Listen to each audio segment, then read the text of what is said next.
Hello everybody, 99 days. Home sweet home. Home is where the heart is. Cheers, dears. First beer I've had. They don't have non-alcoholic beer in Cuba, just saying. That's good. It's cold, just like it is outside. Today, I came home, well, last night. Woke up to freezing rain this morning. It's going to do that all day, all night, and all day, and all night tomorrow.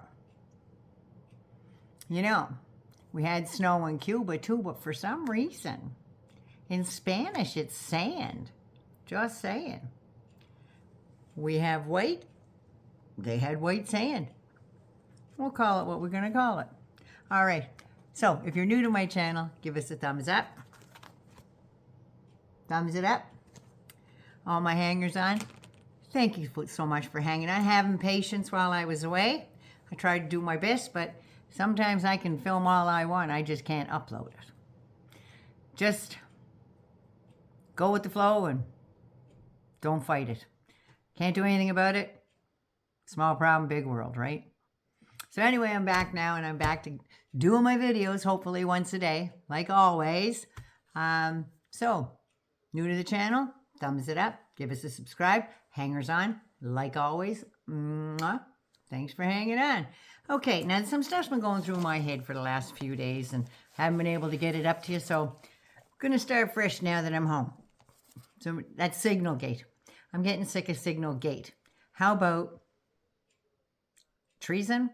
How about that? How about Treasongate? Let's put that out there. Signalgate. So Carolyn Levitt, the beloved little teeny tiny blonde girl in the briefing room, she said, the president and our team, we have taken every question under the sun. We have been incredibly transparent. And the National Security Advisor has, okay, these are my own words, been thrown under the bus, has taken responsibility for this mistake. And we're going to continue to do the business of the American people that they elected this president to do. Okay, Caroline, you may have taken every question and you have answered none. You have answered none of them. You don't know or you don't understand the concept of transparency. All this happened on March the 5th. That stuff was all done 2 hours before go time. So if this happened on March the 15th, like the news said as things were blowing up in Yemen, if you were transparent, you would have come to the microphone in the briefing room in the White House and made a statement about how incompetent Pig Hegseth and Mike Waltz truly are, and how you can now understand how Hillary Clinton could have thought her private server was secure too. Only she didn't text top secret war plans in a minute-by-minute scenario about a mission that was just 2 hours from go time. It's called empathy. But I digress. In the briefing room, a reporter asked, I can't believe this was a reporter's asking this question, why are launch times on a mission strike classified? Because we don't want them to know about it? Just saying. Levitt answers, or doesn't answer, depends on your space in your head. There were some things on that message thread that were not classified. Wow. She says, do you trust the Secretary of Defense? No. Who was nominated for his role? It's not a play, honey. It's not a play. Voted for by the United States Senate for his role. There's that word again, because he's an actor. That's all he is. Who has served in combat. Who has honorably served our nation in uniform. I don't know how honorable he was. He was out getting pissed and trying to dance with hookers and doing all kinds of stuff while in uniform. Or do you trust Jeffrey Goldberg? Yep. I trust him. The guy who took photos of the chat you could see everything that was being written in that conversation. Well, not everything, because he has integrity and wouldn't put all that stuff out there, and left out the names and all the other crazy stuff, well, mission-related stuff. And he waited until after the mission was complete to release those comments. Do you trust Jeffrey Goldberg, who is a registered Democrat, has been an anti-Trump sensationalist reporter? This administration and our national security team are putting the safety of Americans first, and the results of this operation speak for itself. Really? Really, Carolyn? Does it? Does it speak for itself? Saying that to the reporters should refer to Pig Hegseth's statement. It's laughable. It's truly laughable. These idiots put many men and women service members, I don't know about women anymore because I think they've been DEI'd, put their lives at risk, especially if Jeffrey Goldberg was an irresponsible Fox News host and put that on the air as breaking news, because if they had it, you know they would have.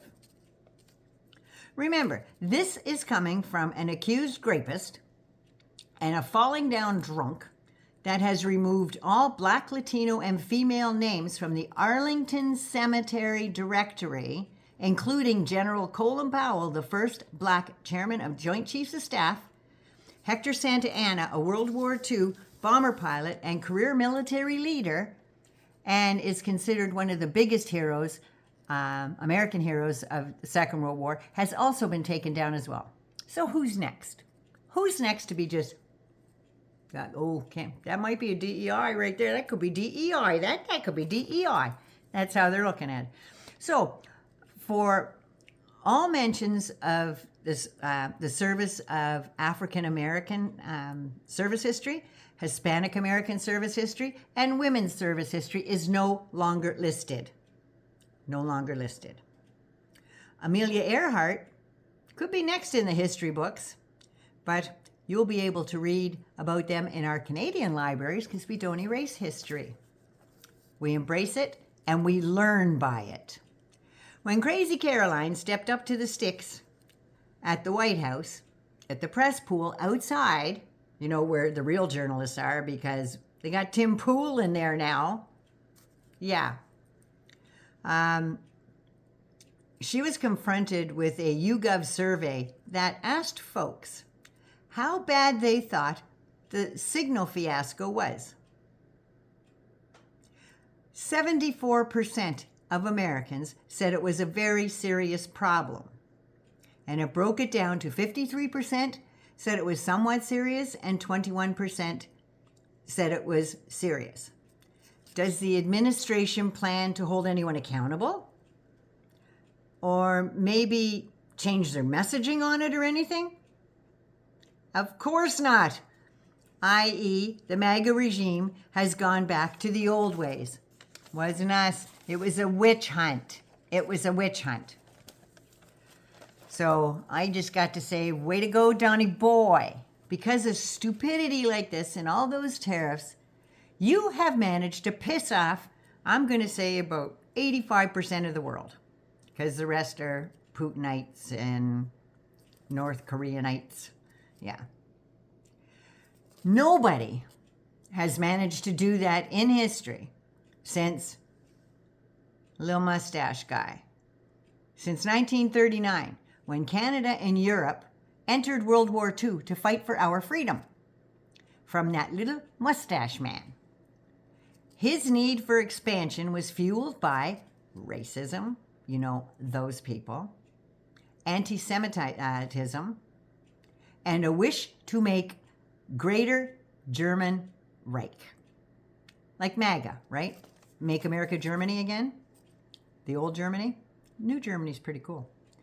He was obsessed with the idea of superiority of the pure German race. Trump, exactly like the little mustache, is smashing the nation's democratic institution, and he's using each of the departments as a tool for the party. One of the first things they do is purge the civil service. Check. He's intent on conquering Canada and Greenland. For now. Mustache invaded Poland September 1st, 1939. Trump is being a little more subtle. For now. Trump is being a little more subtle. He is using global tariffs to try and weaken the British, Canadian, and European Union's economies. For now. And he's hoping when that happens, he's going to be able to march in and claim the spoils. Next, he rounded up all those people who he deemed to be the boogeyman and sent them to some of the worst prisons in the world, i.e. El Salvador, where most were innocent or have committed very unviolent crimes. Parking tickets, you're out of here. And weren't even deported to their country of origin. He's also suing all the lawyers, law firms, taking away all their classified clearances, so they can't defend anybody like that against their own government. He's also done it to FBI agents and police services. So, Trump, like the other guy, is striving for supreme authority. Now, back in season 1, he was in the press briefing room and he was saying I think this was to do with the documents in the shithouse at the Mar-a-Lago there. And he was saying that as president, I have absolute authority. Caitlin Collins stood up and she looked at him square in the face and she said, "Who told you that? You do not have absolute authority. You don't. You have to follow the law like everybody else." And she just looked him straight. He's going, "Nope, my authority is absolute. Absolute." But you know what? He couldn't have done any of this on his own. He had a lot of help. The Heritage Foundation, the RNC, and a very select, willing number of like-minded idiots like Susie Wiles, Pam Bondi, Shady Pants, Mike Waltz, and Mike I Got No Johnson, etc., etc. Vote all those guys. And they are not only going along with, they are promoting this agenda. And they are also promoting the tax cuts for 83% of the richest 0.01% of the population. The richest of the rich. So your millionaire neighbor or whatever, he's going to have to pay taxes, but 83% of the very tippy top won't. A nurse will pay more than he does.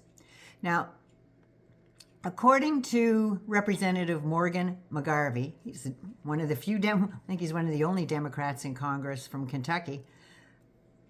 He said the new budget has none of those campaign promises that he made for the little guy. Zero. Imagine, the menopause moose knuckle lied? What? He lied to you? That can't be right. Apparently, Republican Jesus and God sent him to be your president. Republican Jesus, your Lord and Savior. Remember him? Republicans? Republican Jesus either thinks that you deserve to suffer, or he is pulling the biggest prank ever. What he's doing is pulling the cruelest joke ever on all those Americans who believed and are still believing. Now, don't get excited and don't get on me about Christianity. Just don't. Because I have a ton of Christian family members. I really do. And none of them feel the need to beat people down, disparage their existence or their heritage. None of them would like to see their pensions stolen from Donald Trump. None of them would like to be made to medically suffer because he and his minions don't think that the poor deserve health or dental care. He thinks you're a waste of money. That's why he's getting rid of all those agencies. He thinks you are a waste of time and money. And he doesn't think that you deserve any more than $7.25 for an hourly wage. $15, Jesus, that's more. Oh, that's more than double. No, Jesus, we can't give that to them, those people. But $4.5 trillion in tax cuts is going to pay off those multi-billionaires, all those friends he owes favors to. Right in the ballroom. You can Google it. You can do whatever the hell you like. He stood right up there and he looked him square in the eye. He goes, all you people in here are really, really rich. You give me $1 million and I'll help you out. $1 billion. You give me $1 billion and I'll cut your taxes and I will cut all the regulations so you can make more money. Did you know what's not in that budget? No, it's not in there? I will cut taxes on tips. Not there. I will cut and all taxes on overtime. Nope, that's not in there either. No tax on Social Security. Going to be hard to tax something that you aren't going to get. Just saying. Nope, that's not in there either. And all those MAGAs all lined up for hours, sometimes in the freezing cold, with all their Chinese-made merch. Okay, wait a second. Maybe it's not all Chinese-made. Some was made in Indonesia, Vietnam, Haiti, Dominican Republic, Honduras, Venezuela. You know, all those countries where he's deporting everybody? Doesn't mind getting his shit made down there, though. Doesn't mind that. But the people that are here from those countries, that's what he's given them. Now, from what I can find, the only real thing that's made in the United States of his merch line, and it's only on his official website, is that Make America German Again hat there, the red and white one. That's the only one I can find. I'm not saying that's all, but it's all I can find. So the rest of the stuff, I don't know. Apparently his ties are made in China too. But anyway, I digress. Now you keep deluding yourself into thinking that just a little pain for long-term gain. I hope you hold your breath. I do. He has demolished all the agencies that bring you your paid-for benefits that you paid into. It's like a savings account. How would you like if you just went into your bank account and just ripped all that money out of your bank account and went, sorry. That's what it's like. You paid into it. That's your money. You should be able to use it. He has stripped away low-cost drugs. He's stripped away, you name it. You loved it. You ain't getting it anymore. Tariffs worldwide. And now, he says a lot of them will be permanent, especially for us in Canada because we're best buddies. Not. The free world no longer trusts our closest ally. You know the one that's tattooed to our ass? The same as Mexico. The United States is tattooed to their ass too. We're a border. We can drive all the way through. We no longer trust you, America. We can't trust anything you do, and we can't trust our safety. We can't. We're not going to leave our security up to the menopause moose knuckle. It's just not going to happen. The free world no longer trusts you anymore. We are turning our backs. And instead, we are turning not just our backs, but our checkbooks, because we are buying elsewhere. Instead, in Canada, we are relying on our allies that we've had at least since, for even before the First World War. My grandfather fought in the First World War. We have had many new allies since World War II. And in Canada, we have increased our free trade agreements and have signed on to 15 more trade agreements with 51 other countries, including Mexico. So all you people that lined up in the cold where he blew in 3 hours late while you were freezing your arse off out there, jumped on his helicopter and frigged off, had no way to get you people the 7 miles that you had to walk in that freezing cold rain and stuff to go back to your cars. He didn't give 2 shits for you. So why are you sticking up for him? Anyway, 9 loves you. I know this one's a long one, but you know what? Good stuff takes time. Well, I don't know how good any of this shit was, but anyway, 99 loves you. Be good, be safe. Please take care of you first so you can take care of somebody else. I love you. Mwah. I write stuff in the description, so instead of asking me, try reading the description first. Please and thank you very much. Don't forget to subscribe. Hangers on, good to be back. Newcomers, welcome. Love y'all.